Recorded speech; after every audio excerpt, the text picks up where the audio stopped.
Telus relies heavily on using advanced technology, including AI and artificial intelligence, to run its operations to ensure an optimal customer experience. Today, we're going to talk about a lot of interesting things, especially what Telus is doing, which I was quite fascinated to hear about the examples you mentioned when we were having our conversation last. So I'm going to get right into it. We've got about 20 minutes, and then I believe the bar opens, if I'm not mistaken. So we'll make sure this is worth your while. So, Jaime, I want to sort of first take a quick step back and talk about the current environment. These are uncertain times, both in terms of macroeconomic pressures, technology uncertainties, and things like that. In fact, Telus for 2023 has lowered its outlook primarily because of this. It's impacting Telus International, which is the enterprise IT services business. The company has also said that and announced that it is adopting generative AI to automate operations and drive costs down. Can you talk to us a little bit more about that? Sure.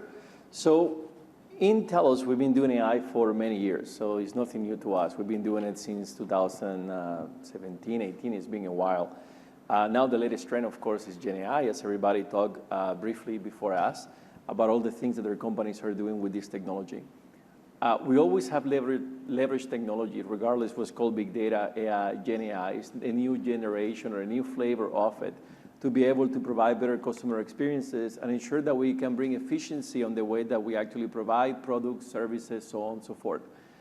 The technology always has been an enablement for our main mission, that is always to excel on how we actually provide services to our customers. When you're looking at the macroeconomic conditions, one of the things that I even will step out of just Telus, but when you look at as the Canadian context, right? One of the things that is a good opportunity for us to leverage is how can we use this technology to increase our productivity. One of the main lagging indicators that we have as a country right now is our productivity gap in the OECD and many other leading countries. So technology actually offers us a good leverage, a good lever to be able to actually fast track and narrow this GDP gap and this productivity gap that we have versus other countries. So how we leverage technology, not only for Telus, but everyone here representing your own companies, is going to be critical for us to define how we're going to progress economically as a country. Okay. I want to talk about some examples, and specifically there's one when we were last having a conversation that I found absolutely fascinating. So Telus, and correct me if I'm wrong, so Telus is basically using technology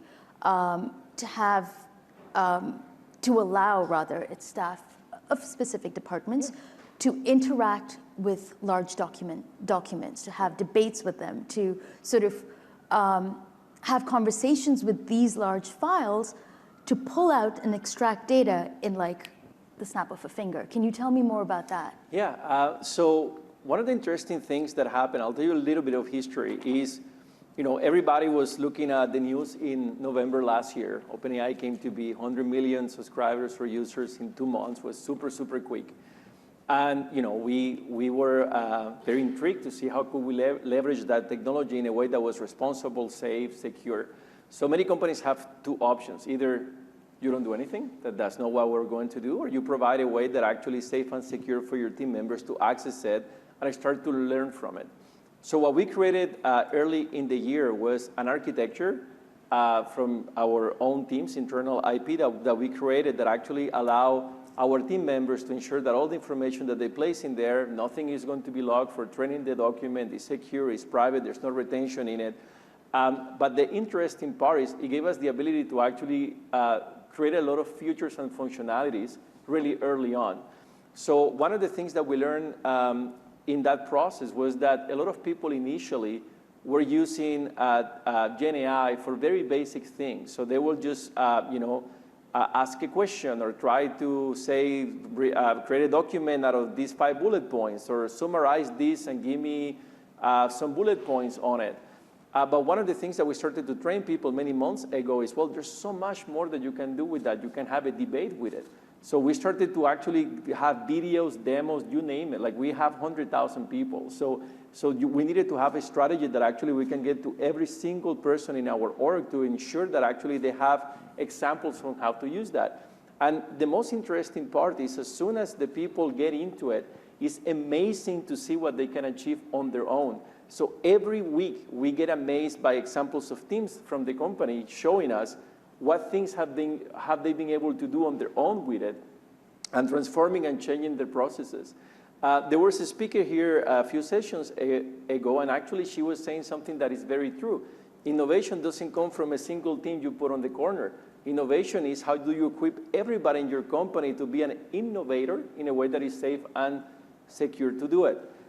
So in that process, we actually created a function that now is more common, but at the time was more uncommon, that you could upload a document, you could embed it, and actually ask questions on it.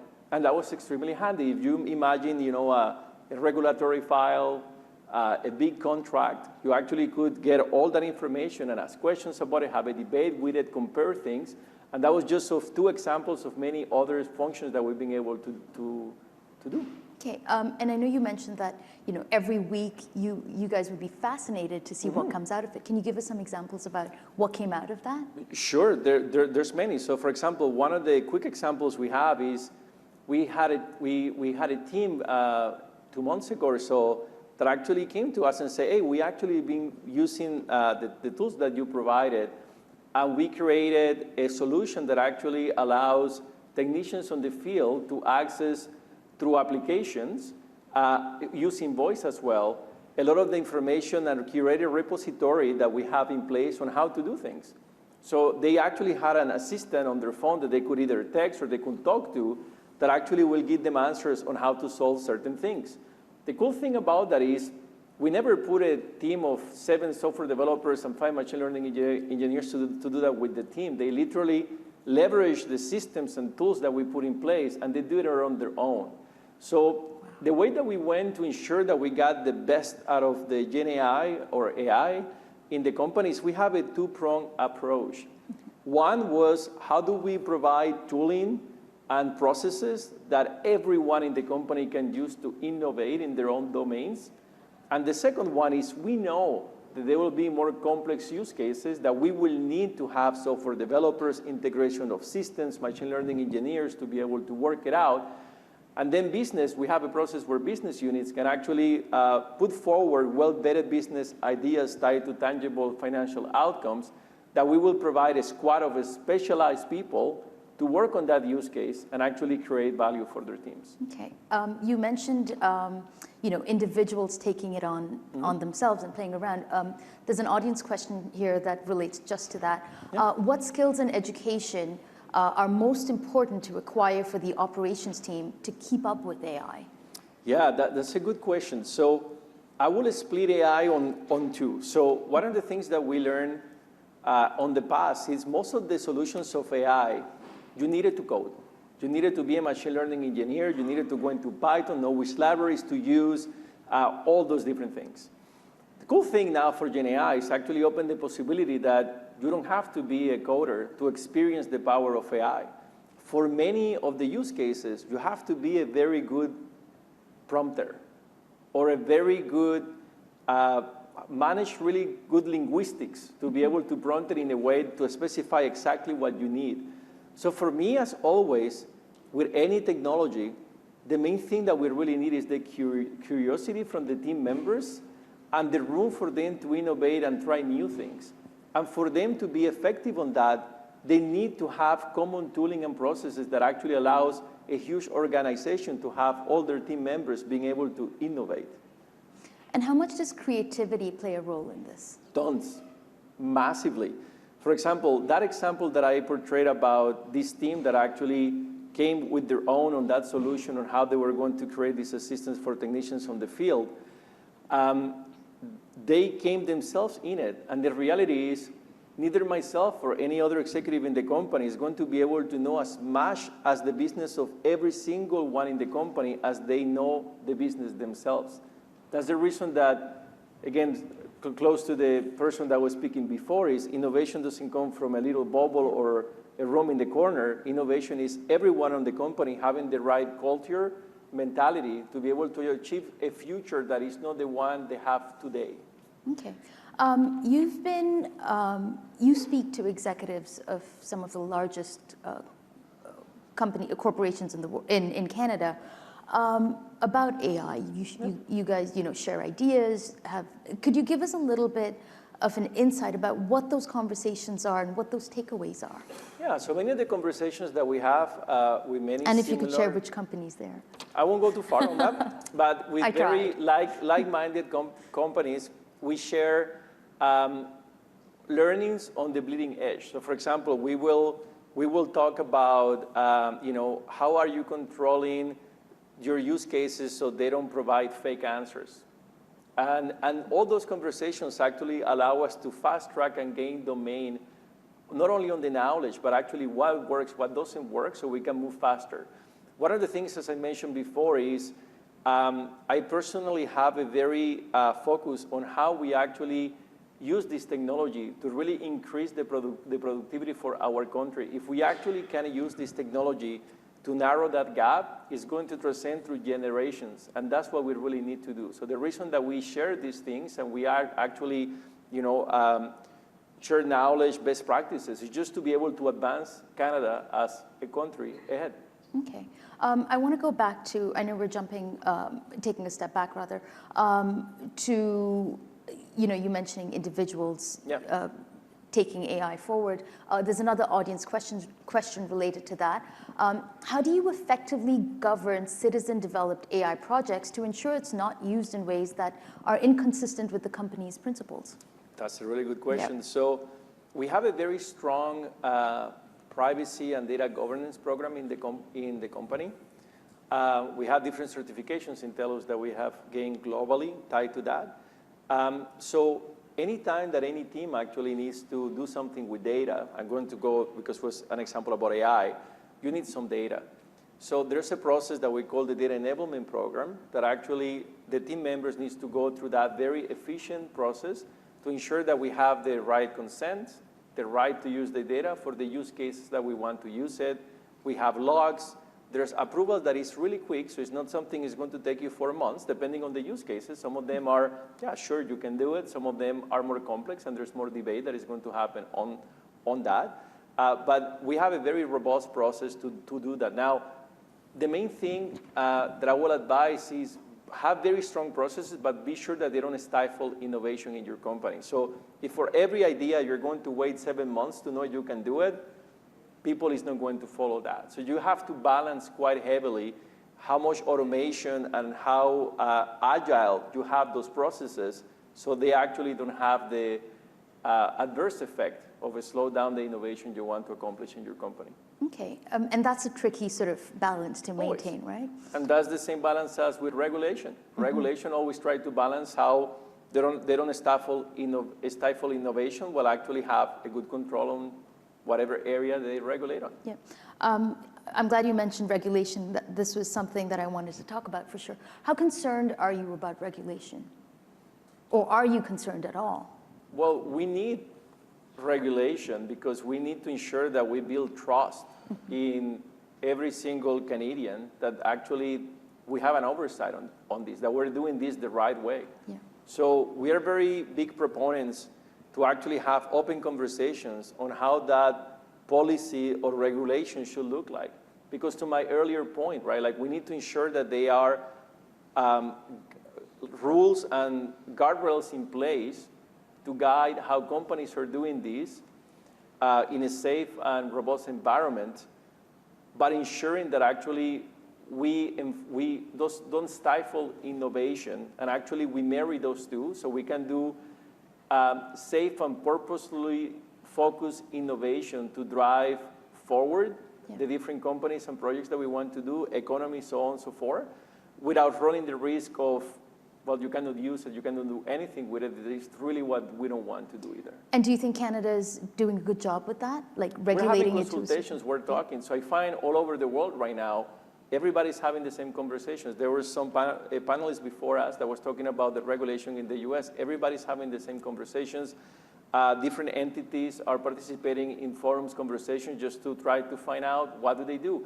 One of the challenges as well is whatever you specify too much now is going to be obsolete in 24 months. Yes. So there's always a big challenge on how fast technology is moving right now, that you will have something that is still will be valid by the time you print it on the paper. And how does a company like Telus move that fast to keep up with all of these? Well, first of all, we are members of different associations and think tanks that actually are working in different environments that these conversations are actively happening. We always have been ahead of regulation when it comes to privacy, security. We're always ahead on that domain. We believe that not having this in your culture, in your core norms, is not how is outside of our culture. Like we have security by design, reliability by design, security by design. For us, is not a second thought. This will always be one of the first things we're going to think about. So as I mentioned before, we welcome it. We welcome it, but we need to be very mindful on how we portray it and execute it. Mm-hmm. Talk to me about some of the other challenges you're seeing within the company, within departments, and implementation of advanced technologies. Well, I find that with any technology, the technology itself is never the problem. It's how you execute it, and it's always people and processes. So I always like example of when the electric engine came to be. So before the electric engine, they have steam engines. So you went to a factory floor, you will have the steam engine, and then you will have all these systems with pulleys and arrays that were very much dictated by the steam engine. So the first thing that happened is they replaced the steam engine and plugged an electric engine in it. But they left everything else the same.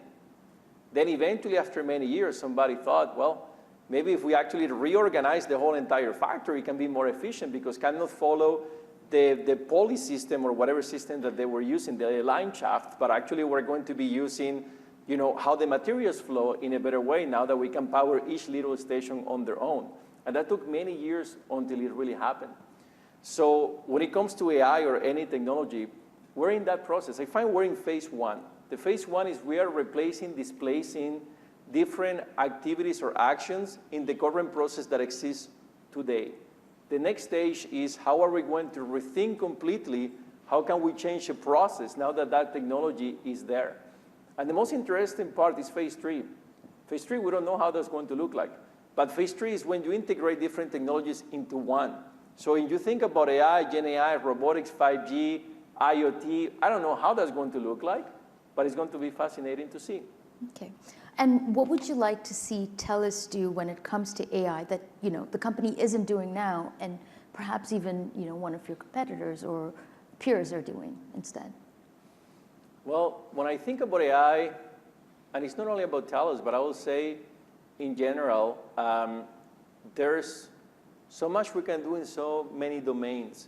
So in Telus, we have the telco domain, but also we have Telus Health, Telus Agriculture.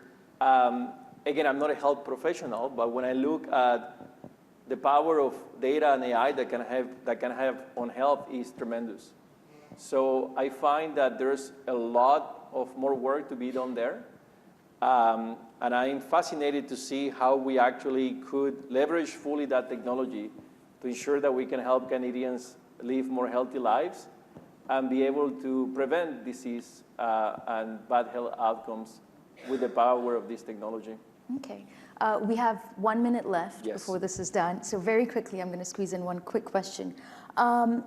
You've been in the company for 15 years almost, approximately. Yeah. What are you most excited about now going forward? Like in terms of where technology is going and how the company is being transformed? I'm really excited on how the next transformation is going to look like.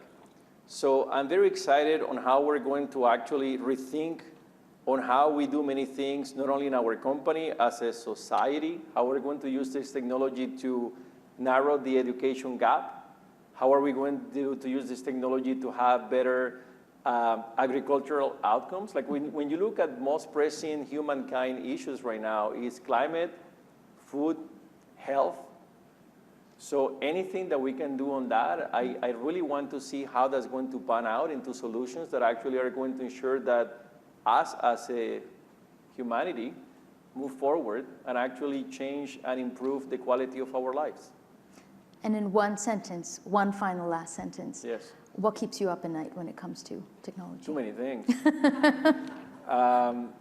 But I always say what it keeps me up at night is the things that I willingly don't have enough time to tackle, that I know I have to put besides, to ensure that I tackle at another time. And there's many on that list.